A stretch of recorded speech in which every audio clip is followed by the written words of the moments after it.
and delight to introduce and welcome the great personality of the evening. We would like to invite on the stage Dinesh Parihar sir. Please come on the stage. बहुत सारे parents और बहुत सारे बच्चे यहाँ पे हैं। यदि मैं अपनी रेगुलर रूटीन की बात करूँ तो 4 और 4 8 घंटे मुझे रोज क्लास पे देना होता है। फिर उसके बाद लगभग 5 घंटे का सफर होता है। फिर जितना भी 24 घंटे में टाइम बचता है वो इसीलिए जाता है और इसी बारे में सोचते हुए जाता है कि बच्चों को कैसे इम्प्रूव किया जाए, बच्चों को और कैसे डेवलप किया जाए। जो काम मैं करता हूँ मुझे लग रहा है कि एक एक शायद पापा कर रहे हैं। जो काम मैं करता हूँ मुझे लगता है कि एक एक मम्मी भी वही काम कर रही है। और जो काम मैं करता हूँ मुझे लगता है कि वही काम यहाँ की जो टीचर्स हैं या किसी भी स्कूल के टीचर हैं वो कर रहे हैं। लेकिन मैंने एक बहुत महत्वपूर्ण रिसर्च पढ़ी, बड़े चौंकाने वाली रिसर्च थी। और चूंकि यहाँ पेरेंट्स हैं तो मैं चाह रहा हूँ कि उनके साथ मैं शेयर करूँ। और वो रिसर्च ये कहती है कि इस सदी के जो बच्चे हैं वो अब तक के सबसे ज्यादा बिगड़े हुए बच्चे हैं। कमाल की बात कहती है। मैं 24 घंटे चाह रहा हूं कि हम बच्चों को इम्प्रूव कर पाए। सारे मम्मी चाह रही है, सारे पापा चाह रहे हैं, सारे टीचर्स लगे हुए हैं, संस्कार को नाम पे स्कूल्स खुले हुए हैं। लेकिन वो रिसर्च ये कहती है कि इस सदी के जो बच्चे हैं वो अब तक के सबसे ज्यादा बिगड़े हुए बच्चे हैं। रीजन ढूंढने की कोशिश की कि बाहर समाज बहुत ज्यादा खराब हो गया है, क्या मोबाइल आने से ऐसी दिक्कतें हुई हैं, क्या ऐसी अनशन फिल्म जो बन रही है उससे बच्चे इस तरह से चीजें प्रभावित हो रहे हैं, क्या और कुछ रीजन है, क्या वो गली मोहल्ले के आवारा बच्चे जिनके के साथ बच्चे खेलते हुए बिगड़ जाते हैं, क्या और रीजन है, और रीजन और रीजन है।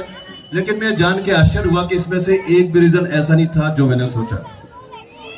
और उस पे जो रीजन दिया गया है वो इतना महत्वपूर्ण रीजन दिया गया जो मुझे भी और आपको भी सोचने पे मजबूर करेगा। और वो रीजन ये है, वो ये कह रहे हैं कि इस सदी के जो बच्चे सबसे ज्यादा बिगड़े हुए बच्चे हैं। तो उसके पीछे का जो ऑथेंटिक रीजन बताते हैं वो ये है, लगातार लड़ते हुए पति पत्नी, बहुत दुखद दाम्पत्य जीवन, सुबह से लेकर रात तक अंतहीन कलह। शुरुआत से यदि आप देखेंगे छोटे छोटे से बच्चे, मुझे लग रहा है वो 3-4 साल के बच्चे क्या सीखे होंगे। पेरेंट्स को, टीचर्स को उनको आगे लेके जाना पड़ रहा है, वो क्या सीखे होंगे। रिसर्च एक बहुत महत्वपूर्ण बात ये कहती है जो कि मुझे लग रहा है कि सारे पेरेंट्स को सुनना चाहिए। आई विश कि ज्यादा पेरेंट्स मेरी बात को सुन पाते हैं। वो ये कहती है कि एक बच्चा जब 4 और 7 साल का होता है तो वो अपनी जिंदगी का जितना हिस्सा सीखेगा उसका 50% हिस्सा सीख लेता है। एक 4 साल का बच्चा अपनी जिंदगी का 50% हिस्सा सीख लेता है। इसको इस तरह से समझे, यदि वो बच्चा 84 ईयर जिएगा, 84 साल जिएगा, तो उसने जो 4 साल में 50% सीखा है, बाकी अब वो 80 साल में सीखेगा। मतलब 50% हिस्सा उसने जब सीख लिया है जब वो स्कूल भी नहीं आया। और उस 50% हिस्से में उसको क्या मिल रहा है? उस 50% हिस्से में उसको लगातार मम्मी पापा की कला सुनाई पड़ रही है। और आपको ये लग रहा है कि शायद वो कुछ भी नहीं सीख रहा है, लेकिन उसने सभी चीजें ग्रास्प कर ली है। 4 साल का बच्चा 50% हिस्सा सीख लेता है। कितना बड़ा हिस्सा है। मतलब आप ये सोचें कि ये जो छोटे छोटे से बच्चे यहाँ पे परफॉर्म कर रहे हैं, ये छोटे बच्चे जो आपकी जिम्मेदारी है, कितने कितने ज्यादा महत्वपूर्ण है। यदि हमने इनकी बेसिक पे ध्यान नहीं दिया तो फिर बहुत बड़ी गड़बड़ जब ये स्कूल और कॉलेज में जाते हैं वहां पे हो जाती है। लेकिन इस गड़बड़ के बारे में हमें जैसे पता ही नहीं। वो रिसर्च ये कह रही है, बड़ी महत्वपूर्ण बात ये कह रही है कि गांव के और शहर के बच्चों में एक बहुत महत्वपूर्ण अंतर। गांव के बच्चे आपके शहर के बच्चों से ज्यादा मैच्योर हो जाते हैं, बहुत कम उम्र में, ज्यादा प्रौढ़ और जिंदगी के मामले में ज्यादा समझदार। वो ये कहते हैं कि एक 3 साल की बच्ची, केवल 3 साल की बच्ची गांव में यदि है तो उसके पापा यदि खेती मजदूरी कर रहे हैं तो वो टिफिन लेके दौड़ पड़ती है, जिंदगी की दौड़ शुरू हो गई। वो 3 साल की शहर की बच्ची आपकी किसी भी काम की। वो ये कहते हैं कि 6 या 8 साल की बच्ची जो गांव में रहती है वो अपनी मम्मी के साथ खाना बनाना सीख जाती है। यहाँ 6 और 8 साल के बच्चों को उनकी मम्मियां खाना खिला रही है। ये 6 और 8 साल के बच्चे जिंदगी में किसी भी काम के नहीं, वो ज्यादा मैच्योर है जिंदगी के मामले में। वहां पे बच्चा रो रहा है क्योंकि उसे खाना नहीं मिला है, यहाँ पे मम्मी के हाथ में लिवाना है, वो खाना खिलाना चाहती है, लेकिन बच्चा रो रहा है क्योंकि मम्मी जो खाना खिलाना चाहती है वो खाना नहीं चाहता है, उसे पिज्जा या बर्गर खाना है। 25 साल तक हमारे शहर का बच्चा कुछ नहीं करता। 25 साल के बाद यदि वो 75 साल जीने वाला है तो 25 साल तक वो बगैर कुछ किए हमारे शहर में एक लंबी एक जिंदगी का 1/3 हिस्सा गवा दिया उसने। अब 25 साल के बाद वो अपने पैरों पे खड़ा होगा और काम करना शुरू करेगा। वहां पे 3 से 4 या 5 साल का बच्चा अपने मम्मी पापा के काम में हाथ बटाना शुरू कर दिया उसने। वो रिसर्च इतनी महत्वपूर्ण बात कहती है, उसमें सबसे महत्वपूर्ण बात यह है कि एक बच्चा जब बहुत संताप में है, दुख में है या बीमार है, तो मम्मी पापा उस पर जरूरत से ज्यादा अटेंशन देते हैं, और ये अटेंशन देना बहुत घातक है। हालांकि मुझे भी ये गलत लगा और आपको भी लगेगा गलत, लेकिन ये बड़ी फैक्टफुल बात है, क्योंकि वो अटेंशन की आदत उसके पास हो जाएगी। अब ये बड़ा होगा, अब ये पति बनेगा, और आपने पतियों को देखा जब ये ऑफिस में होते हैं तो एकदम ठीक होते हैं, लेकिन घर के अंदर इंटर होते ही इनके सिर में दर्द शुरू हो जाता है। ये एक पुरानी आदत है, ये बहुत पुरानी आदत है जो इनकी मम्मी ने इनकी बिगाड़ दी, कि जब इनका सिर दुखा, जब ये थोड़े बीमार हुए तो ये बिल्कुल पास में ही बैठे। घर पे बिल्कुल ठीक है, लेकिन घर ऑफिस में बिल्कुल ठीक थे, लेकिन घर जैसे गए वैसे ही इनके सिर में दर्द हो जाता है। अब ये चाहेंगे कि इनकी मम्मी जो इनके साथ करती थी इनकी पत्नी करे, इनका सिर दबाए। पति जैसे ही घर पे आता है वैसे ही पत्नी के सर में दर्द शुरू हो जाता है, क्योंकि वो ये जानती है कि मेरे सर में दर्द नहीं हुआ तो पति तो आजकल देखता भी नहीं, मुझे अटेंशन भी नहीं देता है। अब ये जो बच्चा है, जो पति हो गया है, ये पत्नी से माँ जैसा अटेंशन चाहता है, क्योंकि माँ ने इसकी ऐसी ही आदत बिगाड़ी। अब वो बच्ची भी पिता ने उसको ऐसे ही लाड़ प्यार के साथ बड़ा किया, वो पति से वो ही चाहेगी, और चीजें इसी तरह से चले जाएगी। और जो दुखी दाम्पत्य जीवन में जो आपसे कहने की कोशिश कर रहा हूं, ये इन्हीं सब का नतीजा है। लेकिन बड़े दुर्भाग्य की बात है कि ये सब बातें हम तक आज तक किसी ने की नहीं है, और ये बड़ी महत्वपूर्ण से महत्वपूर्ण बात है जिसपे कि हमें ध्यान दिया जाना चाहिए। एक बच्चे को यदि हम नरिश करना चाहते हैं, एक बच्चे को यदि हम कोई बुद्ध, कोई महावीर, कोई आइंस्टीन, कोई थॉमस एडिसन बना देना चाहते हैं, तो सबसे पहली जिम्मेदारी हमारे ऊपर है कि हम खुद डेवलप हों, हम कुछ चीजों को समझे। यही जिम्मेदारी मुझे लगता है कि सारे टीचर्स, वो जब तक डेवलप नहीं है, वो जब तक किसी चीज को जानते नहीं है, किसी भी बच्चे को दी नहीं जा सकती। तो दूसरी महत्वपूर्ण बात यह है कि हम बच्चों को समझने में गलती करते थे। बच्चा क्या है, वो क्या हो जाने के लिए तैयार हुआ है, और हम उसको कुछ और ही बना देते। मुझे एक घटना याद आ रही है, मुझे लग रहा है कि आपके साथ शेयर करना चाहिए। एक सर्कस का वाकया, और सर्कस खत्म करके सर्कस का मैनेजर जस्ट आके अपने रूम में सुस्ता रहा है, और तभी एक व्यक्ति सूटकेस लेके एंटर करता है, और वो सूटकेस लिया हुआ व्यक्ति सर्कस के जो मैनेजर है उससे पूछता है कि किन चीजों में आप यकीन करते हैं। सर्कस का मैनेजर ये कहता है आश्चर्य, सरप्राइज, क्योंकि हमारा सर्कस जो है वो चलता ही सरप्राइज। शेर आग से कूद रहा है, भालू साइकिल चला रहा है, कुत्ता कार चला रहा है, तो ऐसी सरप्राइज पे हमारा सर्कस चलता है। मैं सरप्राइज पे यकीन करता हूँ।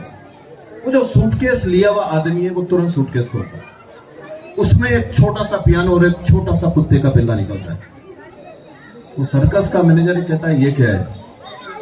वो कुत्ते का पिल्ला जो है, छोटा सा कुत्ते का पिल्ला, वो पियानो को एक हाथ से बजाना शुरू करता है, और ऐसे बजाता है, ऐसे कॉर्ड लगाता है, ऐसे बजाता है, ऐसे बजाता है, जैसे कि किसी रहमान का संगीत फीका पड़ जाता है, किसी अन्नू मलिक, किसी और दुनिया के म्यूजिक डायरेक्टर का संगीत पूरा के पूरा फीका पड़ जाता है। वो सर्कस का मैनेजर ये कहता है कि ये दुनिया का 8वां आश्चर्य। 8वां आश्चर्य।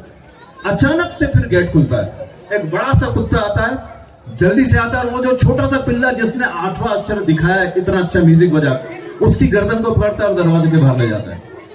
सर्कस का मैनेजर सरप्राइज होता है, बोले ये क्या है? तो वो जो सूटकेस व्यक्ति लेके आया था वो कहता है कि ये इसके पिता है। तो बोले पिता है तो क्या है? बोले ये इसको डॉक्टर बना देना चाहता है। वो बच्चा जो है दुनिया का 8वां आश्चर्य है, लेकिन हमारे पिता उसको डॉक्टर इंजीनियर बना देना चाहते हैं। मैं आपसे ये कहना चाहता हूं कि यहीं पे हम चुक रहे हैं। बच्चों को पहचानने में हमने गलती की, बच्चों को नरिश करने में गलती की, वही हादसा होगा जो हमारे साथ हो रहा है। मुझे लग रहा है कि यहाँ का एक एक पेरेंट, एक एक हस्बैंड वाइफ ये रियलाइज करेंगे कि वो रिसर्च बिल्कुल ठीक कहती है कि हम सुबह से कल रात तक एक अंतहीन कलह में उलझे हुए हैं। और यदि हम उलझे हुए हैं तो इसमें कोई दो राय नहीं कि हमारा बच्चा नहीं उलझेगा। हम सब चीज उसको प्रोवाइड कर रहे हैं, लेकिन उसकी जो बेसिक है, जहां पे उसका मनोविकास होगा, वहां पे हम बहुत बहुत बड़ी गलती कर रहे हैं। बहुत सारे बच्चे, मुझे कहना बहुत सारी चीज चाहिए, लेकिन मेरे पास टाइम बहुत कम है और मैं देख रहा हूं कि आप लोगों को भी जाना होगा। लेकिन एक महत्वपूर्ण बात मैं आपसे कहना चाहता हूं। एक इंसिडेंट, जब मैं लिसिस्ट था और मुंबई में जब मैं बहुत जगह पे जाता था, तो एक वाक्य मेरे साथ हुआ। मुझे लग रहा है कि वो यहाँ के बच्चों से रिलेट करता है, इसलिए मैं आपसे शेयर करना चाहूंगा। एक विनाशक फिल्म रिलीज हुई, सुनील शेट्टी और रवीना टंडन थे। मैंने उसमें गाना लिखा था, वो मेरा पहला काम। तो मुंबई में उस वक्त स्ट्रगल कर रहा था और बहुत सारे म्यूजिक डायरेक्टर के पास जाता था। तो पाली हिल में एक म्यूजिक डायरेक्टर थे जिनसे मुझे मेरी बहुत अच्छी पहचान थी, मतलब घर जैसे रिलेशन हो गए थे। मैं जब जाता था तो मुझे कॉफी ऑफर करते थे। तो उनका इतना छोटा बच्चा था जितने छोटे बच्चे यहाँ पे परफॉर्म कर रहे हैं। तो एक बार मैं जब उनके घर पे गया तो वो गैलरी से निकलता हुआ उनका छोटा बच्चा आया, हाय दिनेश अंकल। मैंने कहा हाय, आप कैसे? उसने कहा मैं एकदम ठीक हूं। मैं बोले अब स्कूल जाने लगा हूं, तो आप मुझसे कुछ क्वेश्चन करें। एक छोटा सा बच्चा मुझसे बड़ी क्यूटनेस के साथ, क्यूरियोसिटी के साथ ये पूछ रहा है कि मैं स्कूल जाने लगा हूं, आप मुझसे कुछ क्वेश्चन करें। मैं उससे क्या क्वेश्चन करता? तो मैंने उससे एक क्वेश्चन किया, बड़ा सिंपल सा, कि बताओ 5 और 5 कितने होते हैं? उसने तुरंत जवाब दिया 20। और जैसे ही उसने 20 जवाब दिया, उसके पापा ताली बजाते हुए नीचे आए, बोले वेरी वेल आंसर, बहुत अच्छा जवाब। ये लो 10 रुपए टॉफी का, और अब हमको डिस्टर्ब मत करना। हम पापा और ये दिनेश अंकल है, वो सिटिंग पे बैठ रहे हैं, म्यूजिक की सिटिंग, और हम म्यूजिक की सिटिंग पे बैठ गए। बोले निकालो दिनेश गाना क्या गाना? 5 और 5 20, ये कब से होने लगे? और पापा एक ताली बजाते हुए नीचे आ रहा है, बोले वेरी वेल आंसर, ये तो बहुत ही अच्छा आंसर। 5 और 5 20। मैंने कहा सर एक गाने वाने की बात बाद में करेंगे, पहले आप मुझे ये बताएं कि 5 और 5 20 कब से होने लगे? उन्होंने जो कहा वो बड़ा महत्वपूर्ण था। उन्होंने बोला दिनेश, कल ये 5 और 5 40 कह रहा था, आज ये 5 और 5 20 पे आया, कल ये 5 और 5 10 पे भी आएगा। ये जो 5 और 5 20 40 50 60 ये अभी हमने देखा बच्चों के साथ। लेकिन ये जो टीचर है, ये वो मादा रखती है, मुझे लगता है कि ये एक दिन ये 5 और 5 10 भी करा लेंगे। सारे बच्चे 5 और 5 50, 5 और 5 100 ही बोल रहे हैं। लेकिन किसी टीचर पे, किसी गुरु पे ये बहुत बड़ी जिम्मेदारी है कि उनको सधा दे, उनको बैलेंस में लिया है। लेकिन फिर भी मुझे लगता है कि ये जो चीज हम सिखा रहे हैं, एक्टिंग, ये फिर भी ठीक है, आसान है। लेकिन यदि हमें हमारे बच्चे को किसी आइंस्टीन की तरह, किसी थॉमस एडिसन की तरह, किसी बुद्ध की तरह तैयार करना है, तो मुझे लग रहा है कि उसके लिए एक भूमि तैयार करनी पड़ेगी। और वो भूमि मम्मी पापा के अलावा मुझे लगता है कोई और तैयार कर सकता है, क्योंकि बच्चा छोटा होने के साथ। अभी तो मैंने फॉरेन में ये सुना है कि वो बच्चे पे काम कब से शुरू करना कर रहे हैं, जब एक माँ प्रेग्नेंट है वहीं से वो बच्चे पे काम करना शुरू कर रहे हैं कि उसकी इतनी अच्छी तरह से देखभाल की जाए, उसको इतनी ऐसी चीजें दी जाए जिससे कि वो 24 घंटे बहुत आनंद पूर्वक रह सके। और यदि ऐसा 9 महीने हम उस माँ के साथ कर सके, तो फिर वो कहते हैं किसी गौतम बुद्ध का जन्म, किसी महावीर का जन्म, किसी अल्बर्ट आइंस्टीन का जन्म उनके गर्भ से हो सकता है। ये वक्त बड़ा महत्वपूर्ण था, काश कि मुझे और ज्यादा टाइम मिला होता, लेकिन बच्चे इस पे तैयार हैं और ठंड का भी मौसम है। मेरी बात को इतने ध्यान से सुना, उसके लिए बहुत बहुत सारा धन्यवाद। जेबीएन एकेडमी का जब भी एनुअल फंक्शन होता है, मैं कहीं पे भी हूँ, मुझे आना ही पड़ता है। ये बिल्कुल एक घर के जैसा प्रोग्राम है। यहाँ के सारे पेरेंट्स, मैंने तो स्कूल में आके सेशंस भी करने की कोशिश की है, तो वक्त कम है, काश की ज्यादा वक्त होता, लेकिन मुझे यहाँ पे आमंत्रित किया और बोलने का मौका दिया, उसके लिए धन्यवाद। आपने इतने ध्यानपूर्वक सुना, उसके लिए thank you so much sir.